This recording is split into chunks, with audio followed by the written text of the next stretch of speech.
Welcome, everybody. I think we're right maybe a minute early, but I want to welcome you in to our new show tonight, our Art of Advocacy. And I'm hoping that our technology is working better this week, so we'll just do a quick tech check. I'll check on my Facebook page. If you're hearing and seeing us okay, if you can give us a thumbs up or say A-OK, I see us. I'm hoping that that people are also hearing us. You just never know these days. But anyway, I'm glad that you're here with us tonight. This whole month of February, we've been talking about paraprofessionals and how they can help support our students in the classroom. And we have 2 more weeks, 2 more shows here in February that will be continuing that topic. But let me introduce myself if you don't know, if you haven't been on our show before, but I'm Charmaine Thaner. I'm a special education advocate, and I help families know and understand their rights under special education law. I help them speak up for their child so their child can get that education that they deserve. And I've been doing this for a number of years. Before that, I was both a special education teacher and a classroom teacher. So I come from the education perspective, but I also have a son who's an adult with disabilities. So I also understand from a parent's point of view how important it is for us to advocate all the time for our kiddos. So tonight I'm excited. As I said, we're going to continue our conversation about paraeducators. And we have a paraeducator from the Midwest, Audrey, who's with us tonight. So I want to give her a warm welcome. And Audrey is going to be talking about the variety of experiences that she's had in the field of special education. So this is a great opportunity, if you're on with us live, to ask any questions that you have.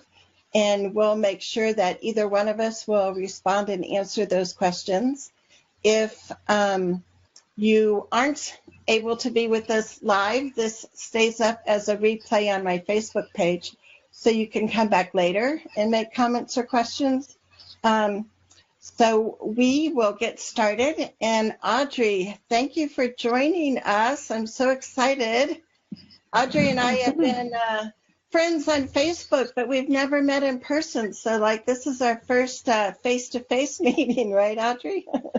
Right. Well, thanks for inviting me to be with you tonight. This is pretty exciting for me. So I just can't wait to share some of my stories and hopefully get some people thinking different ways. Great. So I think it might be helpful for people to know, first of all, how what was kind of your interest in the special education field and what made you want to start working in the schools with students? Well, I wasn't really sure I wanted to myself. I was operating an in-home daycare for several years, and after I decided to go back to school, I had to give that up. Well, and I still needed to make a little bit of money, so I was looking through the Sunday papers, and I saw an ad for substitute paraprofessionals.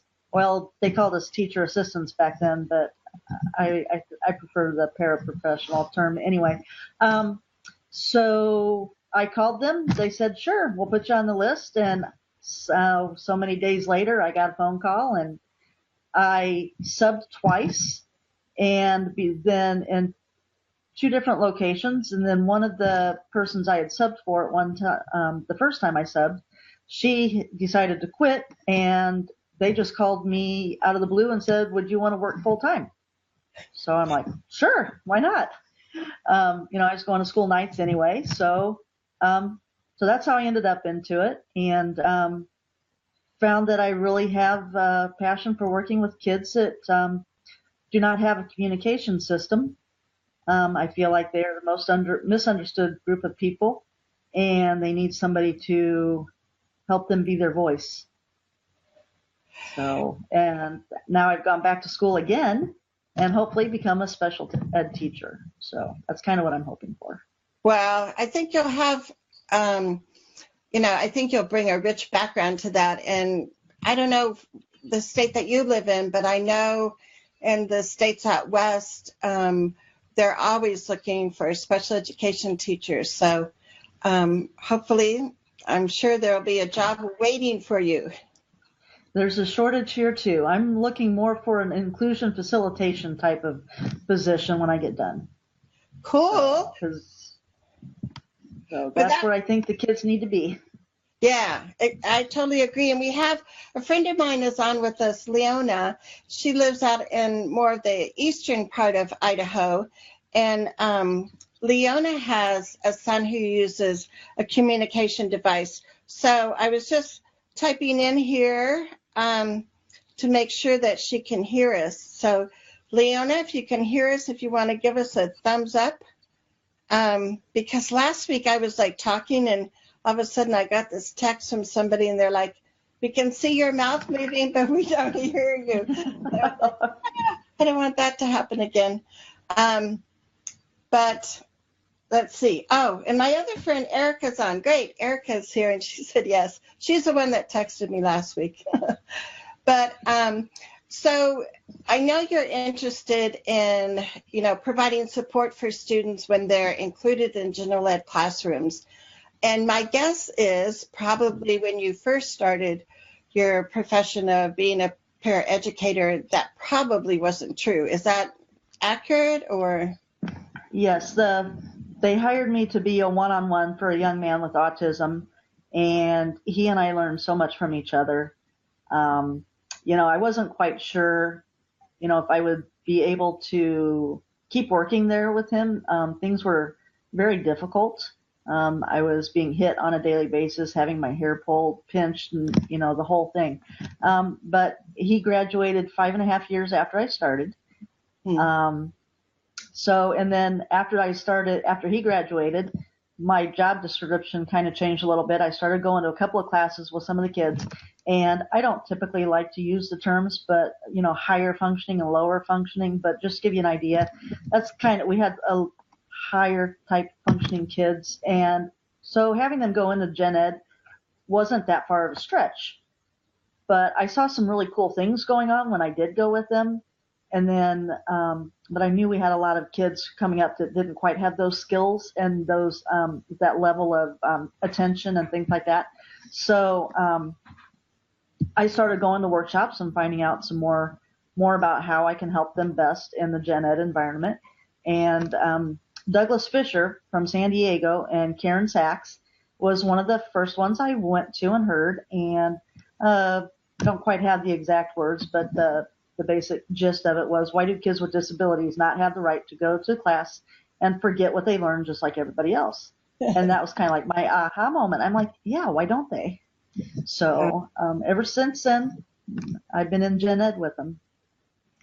See, and that's so exciting. And I know that our son, Dylan, has Down syndrome, but, that was the thing. It's like, not everybody, remembers everything that the teacher teaches in the classroom, but that general ed classroom, I think, is such a more rich environment for students versus spending most of their day in a special education room.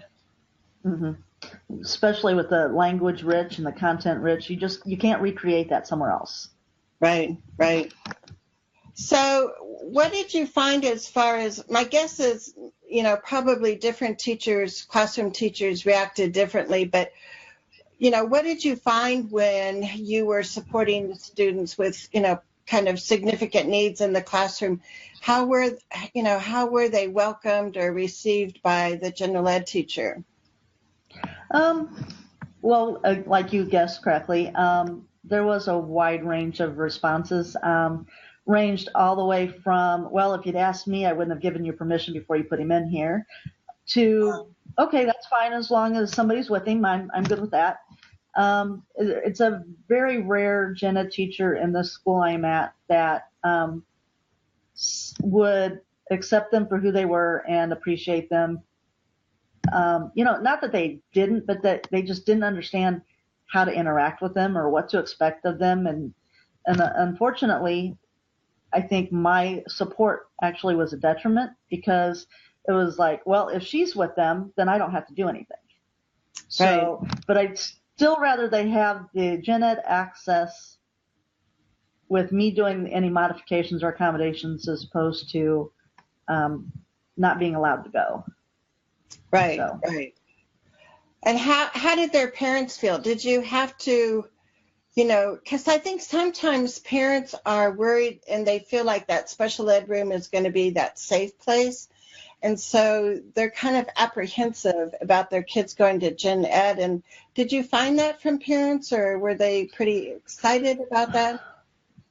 I have had, well, the students that we have would maybe go to 1 or 2 classes a day. I did have some parents who advocated, so their children obviously got more gen ed time, which was fortunate for some of the other kids, because we had so many students there for, I don't know, about 10 years, that when one student went into a gen ed room and if I was already going, we would send somebody else with. So we always had 2 or 3 to me, and then whoever else was in the classroom. So they benefited from that other student's parents' advocacy. I've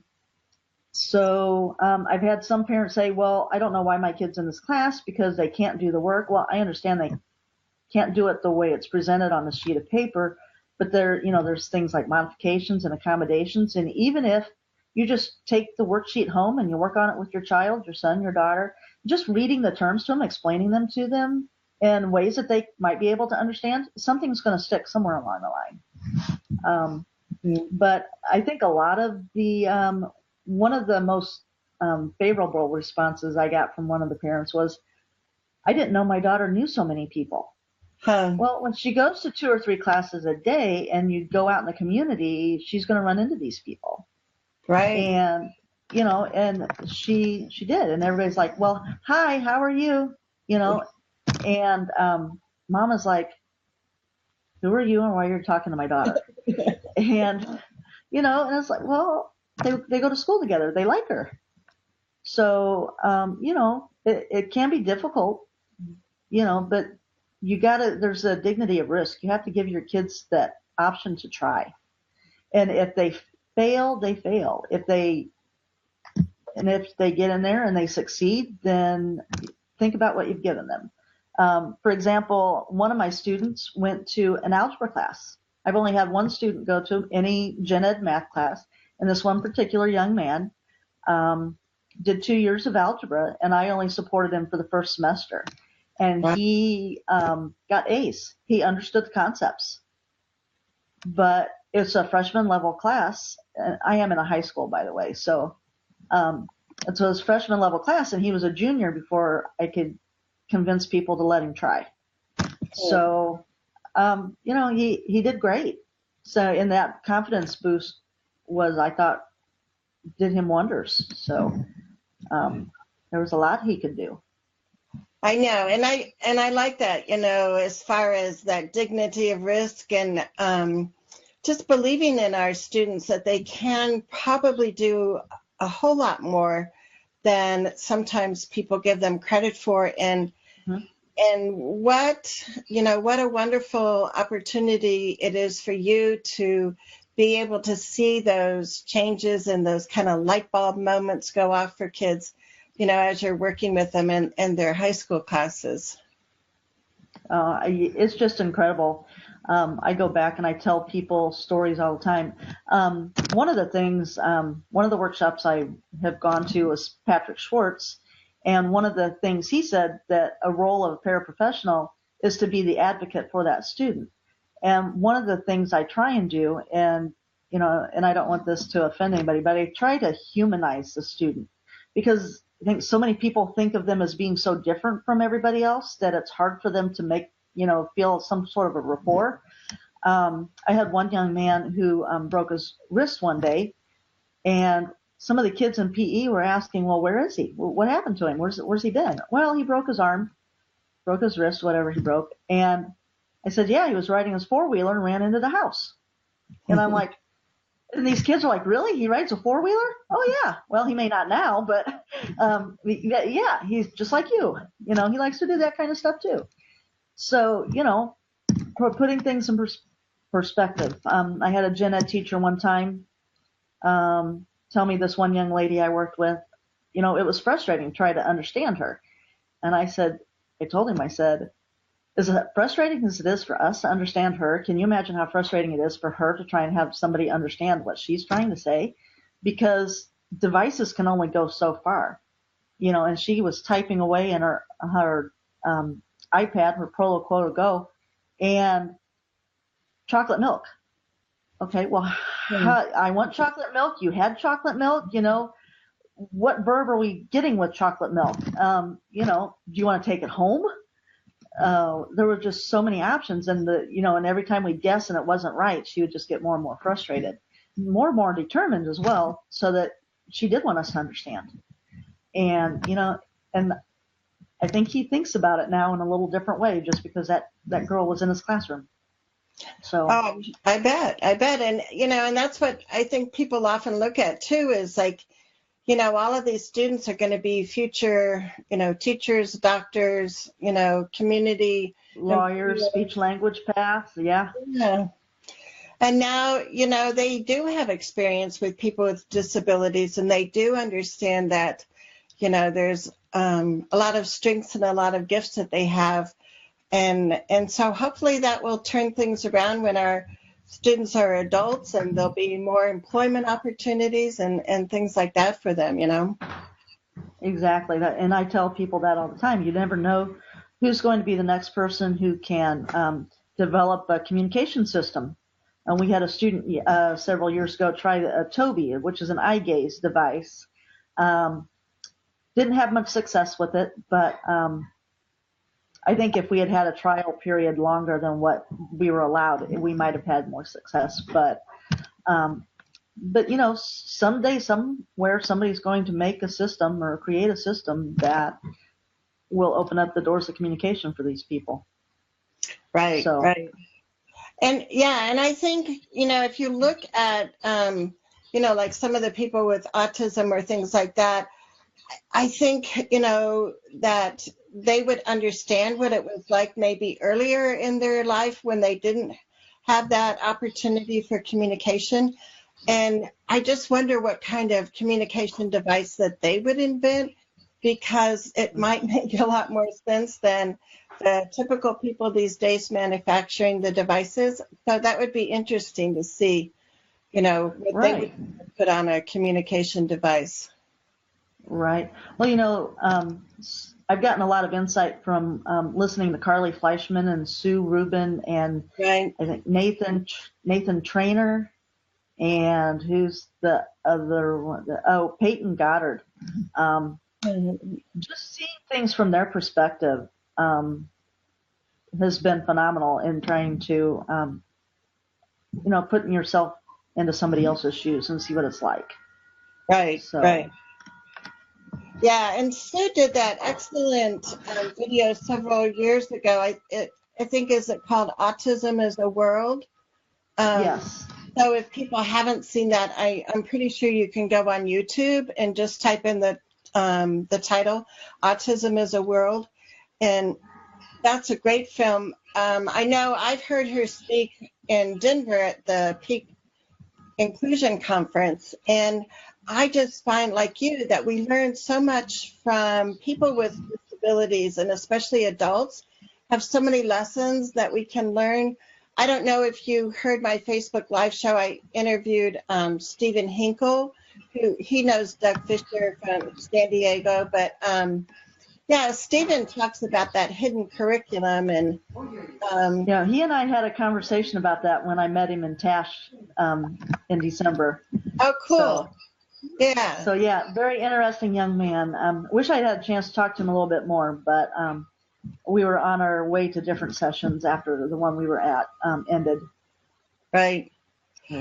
So if we get back to looking for students that might need like accommodations or modifications in the classroom, I think as a special ed teacher, I would try to kind of predict, how I would have to change materials for students. But I think as the paraprofessional in the classroom, you probably have to do so much just kind of, right there, right now kind of changes. So can you tell us maybe some of, the tips that you've learned or some quick and easy ways to make accommodations or modifications?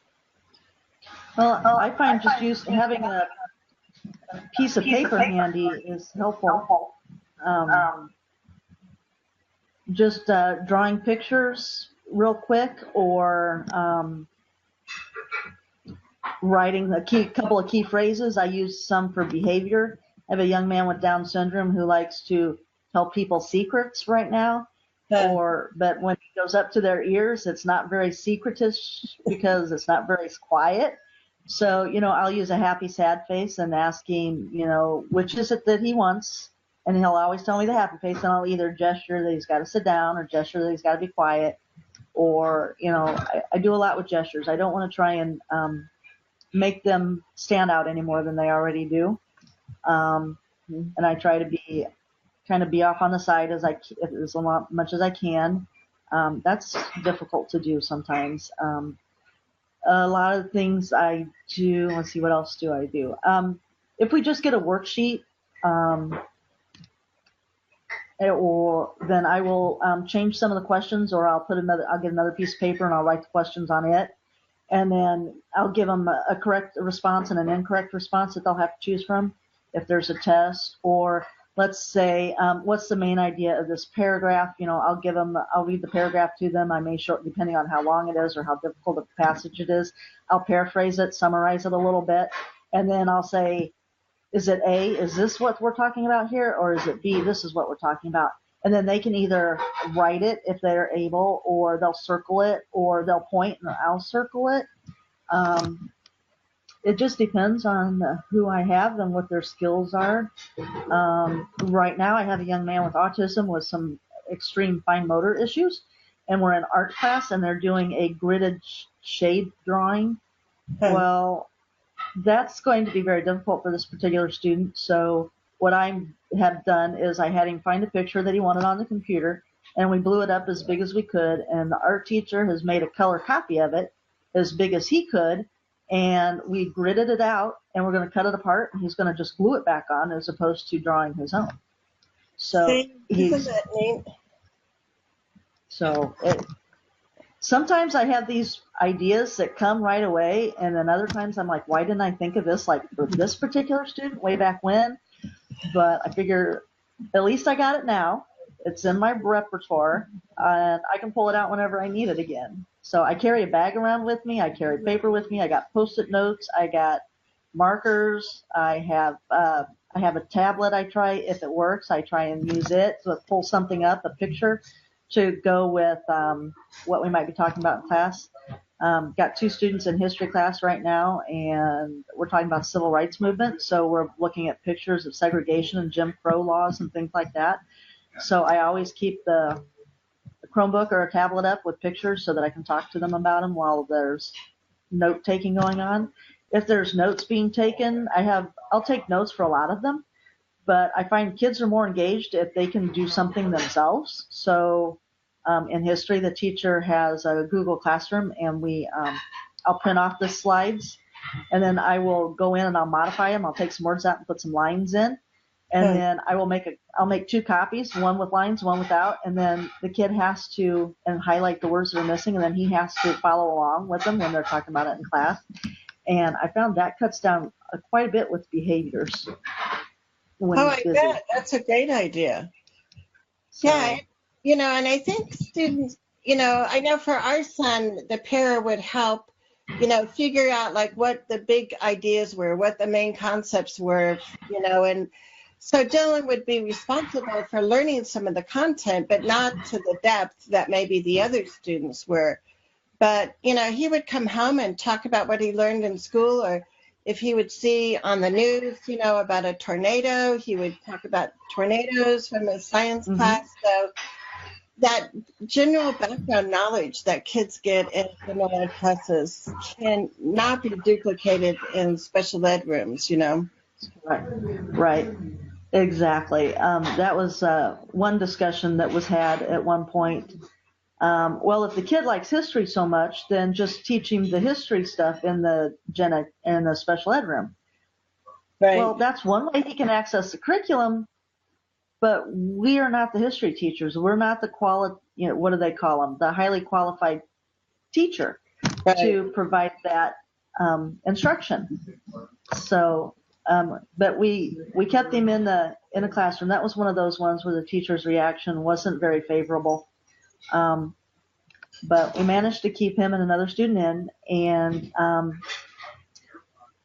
one of the ways we knew he was understanding some of the things that we were talking about in history was within like 2 to 4, 6 weeks later, he would go to the library, the school library, and he would pull books out on things we had recently discussed in history.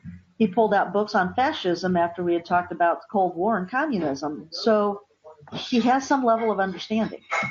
So it was really, like you said, those light bulb moments like, aha, he's getting something from that. Is it the same as everybody else? Maybe, maybe not, but he can't tell us. So we can't assume that he's not. We have to assume that he is. Oh, exactly. And yeah, I think it's so much, kind of dependent on the culture of the school, and I think most of the time that's set by the principal in the building as far as, if students are going to be accepted for their differences, but also known for their strengths, does that culture, pass down into individual classrooms and teachers welcoming students. And, what I found as a teacher, when I changed up my strategies, it not only helped maybe 1 or 2 kids in my class that needed a different way of presenting or, having the material presented, but it helped so many of my other students that needed, a variety of ways to learn things, Exactly, because there's so many different modalities of learning. You've got some people who are visual and you've got people who are auditory, and some people need both, and some kids need to move around and manipulate things to understand the concepts. There's such a wide variety, and when you adopt universal design for learning or differentiate your instruction, you're going to get those areas that may be missed with other kids who maybe haven't been labeled as having special ed needs yet, or maybe just having difficulty, but they're not extreme enough that require special ed services. Right. So I just think it's going to be so marvelous because, one, I think your goals of becoming an inclusion facilitator for students is wonderful. I guess the other avenue I'd like you to consider is being a general ed teacher, because think of how awesome you would be doing that too. So I don't know. I've thought about doing both, and then that way, depending on what positions come available, I'm trying to figure out how I can best reach the majority of the people, to affect change somehow. Doing this is obviously going to reach some people, and hopefully I can convince people to think in different ways. Like most of my students are not really readers either. They're non-communicators, verbal non-communicators, and they're not readers as far as I know. But because they can't talk, we really don't know what they can and can't read. Right. So, but yeah, I thought about becoming a general educator. I've even thought about becoming an administrator. I thought about doing all different kinds of things. I've thought about becoming a public speaker, lobbying for Congress to change the way things are done and make teachers accountable, making schools accountable, things like that. So, it's endless. So all the possibilities are endless. Oh, I know, that's for sure. But I think all your experience as a paraeducator, that's just gonna, when you're taking your classes and, to get your teaching license, you just have so much more that you can tap into and, take things and it makes sense and you can put it into context. Because as a paraeducator, you've been supporting students for a number of years already, I think some of that's going to come easy to me.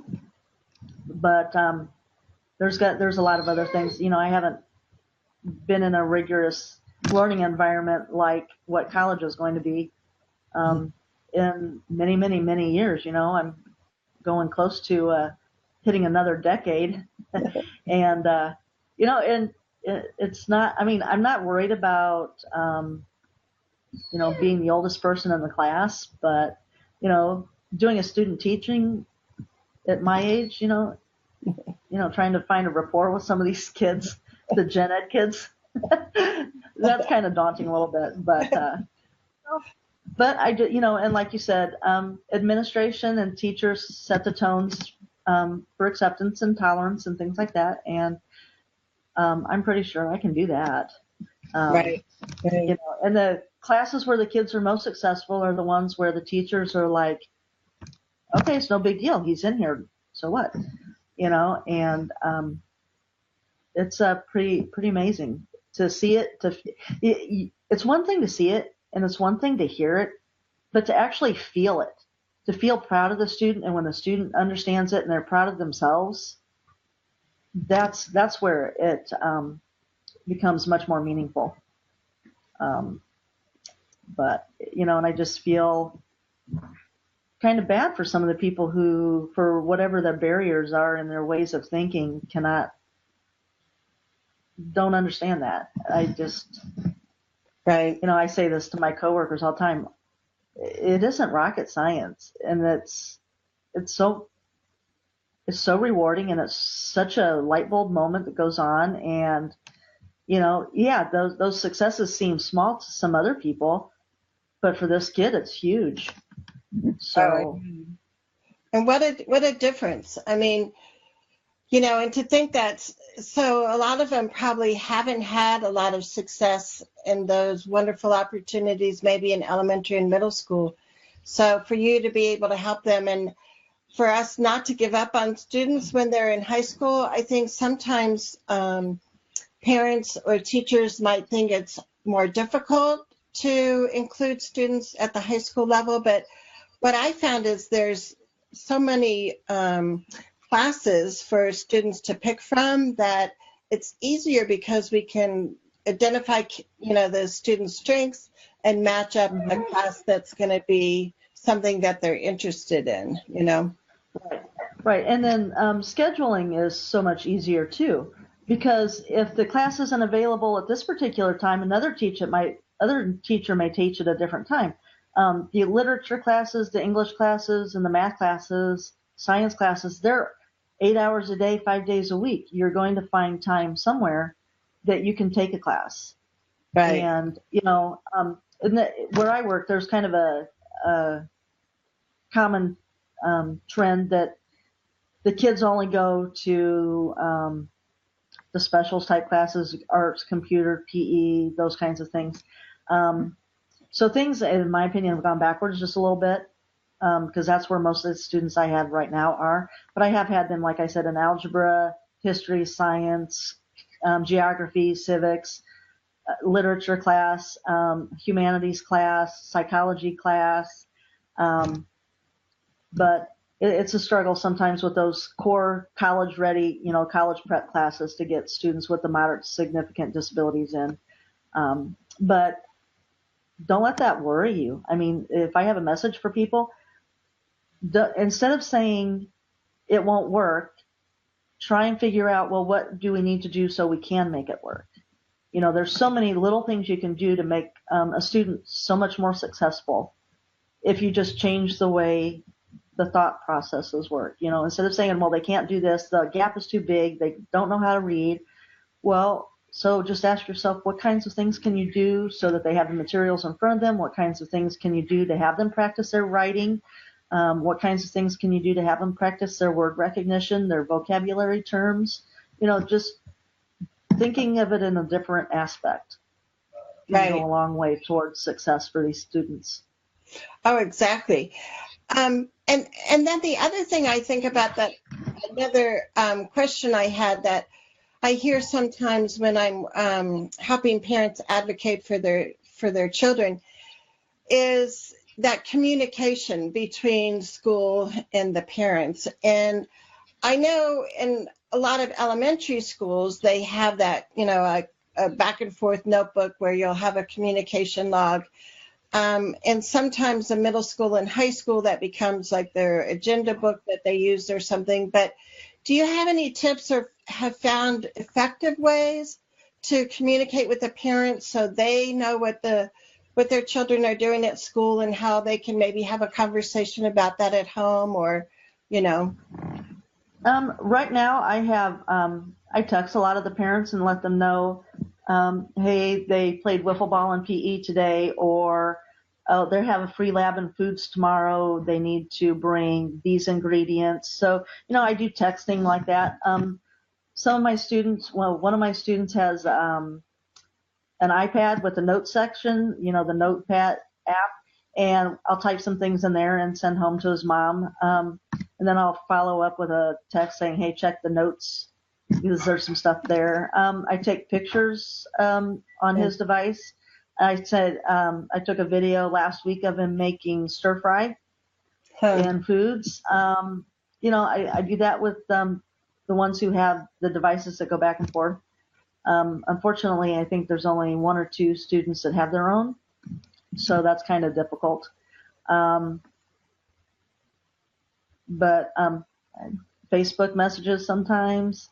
And that's the thing that I think is so wonderful with technology. Like you said, to be able to, quickly pull out your cell phone and snap a picture and, send that to a parent. I mean, that helps so much because especially with students that aren't verbal, it's so hard for us as parents to be able to say, oh, I heard you did this in school, because they're not going to tell you that. So Right. It's great that as a paraeducator, you've found creative ways to communicate with your families. Right. And then sometimes if I don't have access to a parent, I'll have the teachers, I'll text the teachers and say, hey, can you let this mom know that this is going on? So we, kind of have that circular route of communication as well. Right. We do have some kids still have binders, but I don't have access to them because I'm out of the room, out of the self-contained classroom all day. So I don't have access to it to write something unless I make a point to go back and say, hey, I need to do that. But we find a lot of times parents don't really read them because something will be there and it's like, well, we asked a question and, like 3, 4, 5 days later, there's no response. And I'm like, did they really see this or what? So that's, it's always important to find some kind of consistent way of communicating with parents and then making sure that things get checked and everything. Right. So. Well, our time has gone by fast, but I so appreciate you, Audrey, being willing to step in and be on our Facebook Live show with us tonight, because I think you, are that exemplary paraeducator that probably all the parents would like to clone and make sure that they have in their child's classroom. But I think you have that innate sense of how to help students succeed. And through the years, your toolbox is kind of overflowing with tools that you've learned to use. So I so appreciate what you do with students every day. And I know teachers don't get recognized enough. And I think paraeducators probably get recognized even less than that. So I want to just express our appreciation that it's awesome we have people like you helping our kids be successful in classrooms every day. Well, I really can't see myself anywhere else. So one way or another, I'll always be with somebody somewhere. Well, that's great. So. That's great. So I'm going to look and see if we have any questions. Yael is a friend of ours, and she said yes. She was wondering if that we could clone you. I would be gladfully willing to train people if willing to help. Right. Yeah. So, and I don't know if you speak, and if there's one in the state that you live in, but I know in Colorado we had pair conferences, and like when you were saying the interest in speaking, I would think that, I don't know, do you apply for like TASH and stuff? I think it would be great for you to be able to speak at different conferences. I just kind of thought about it a little bit. I know Illinois Includes is coming, and I looked at what they have to offer, and I also became aware of Northeastern. I was just looking at it a little bit ago, and I can't remember the name of the university, but it's in Cedar Falls, Iowa. They have a big summer conference coming, and I see Sue Rubin is going to be presenting at that one. So I was thinking I would go to Illinois Includes, but maybe I'll shift my thinking and head to Iowa in June. But that sounds pretty interesting. Yeah. I've gone to TASH a couple of times. So it's just phenomenal. There's so much information out there. Right.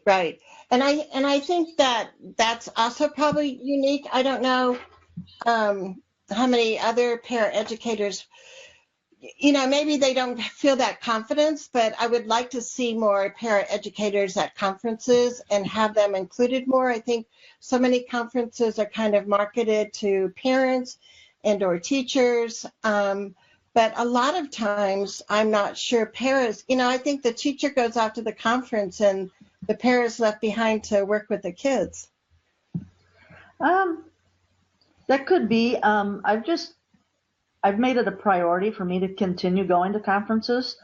In the beginning, it was just to get new information. And now my primary reason for going to conferences like TASH and what I might be doing in Iowa in the summer is just to rejuvenate my my belief system, because it's pretty daunting to be in the minority where I work, and because not many people share my same thought processes and belief system and philosophy about including kids with the moderate to significant disabilities.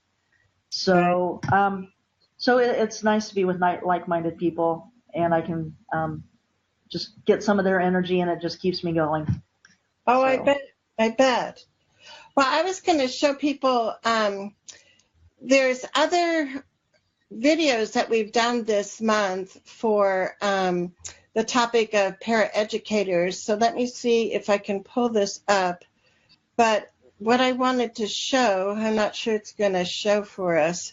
Let's see here, is my YouTube website, well, my YouTube channel. It's called Collaborative Special Education. And so I grouped some of the past videos that we have on paraprofessionals. So you can go to Collaborative Special Education Advocacy on YouTube, and you can see them there. I guess it's showing up. And then you can also just look, I'm going to go over here. If you go to the YouTube channel, and my computer's being kind of slow, but you can click on videos and you'll see not only the videos that we've had most recently about paraeducators, but if it cooperates here, you can also see there's quite a few other videos that we have. So I encourage people, you can go over and subscribe to the YouTube channel, and that's a way that you can go back and check out some of the other videos we have. I have a couple on here about universal design for teaching, and I'm hoping that we'll add some more there. The other thing I wanted to let everybody know, and I don't know if you, because I can't remember for sure, are you on the Inspire Advocate Facebook site? I think so. With Julie Costin? Yes. So let me go back here to Blue Jeans, but I'm excited because Dr. Julie Costin from Syracuse University is going to be our guest next week on Facebook Live, and she'll be talking about working with paraprofessionals. And I don't know if you've seen this book, Audrey. I got it. Got it on Kindle. So this is called the Paraprofessionals Handbook for Effective Support and Inclusive Classrooms. And I'm going to use her book as a giveaway. So I'm encouraging people, I'll have that up on our website probably next week, and people can start entering the giveaway. But this is an excellent handbook, I think, not only for paraprofessionals, but also for parents or educators to read. So I'm excited next week. Julie will be talking more about the topic that we broached tonight as far as paraeducators supporting students in inclusive classrooms. So again, I'll just do one last check here and see if we have any questions, and remind people that if they have friends that weren't able to join live, let them know that the replay will stay up on my Facebook page, or you can always go to my YouTube channel. But thank you again, Audrey, for spending the time with us tonight, and we'll have to figure out a 3D machine that we can put you through and clone you for other parents. Well, thanks again for inviting me. It's been a great experience. I appreciate it very much. Well, great. Well, you guys have a good evening, and everybody needs to remember that each Thursday night at 7 o'clock Mountain Time, we do a Facebook Live show. A couple times a month, it's an interview, and a couple times a month, it's more of a teaching kind of video for all of us to enjoy. But I hope to see everybody back here next Thursday night at 7 o'clock. So take care. Bye-bye. Right, thanks. Bye. So are you done with it?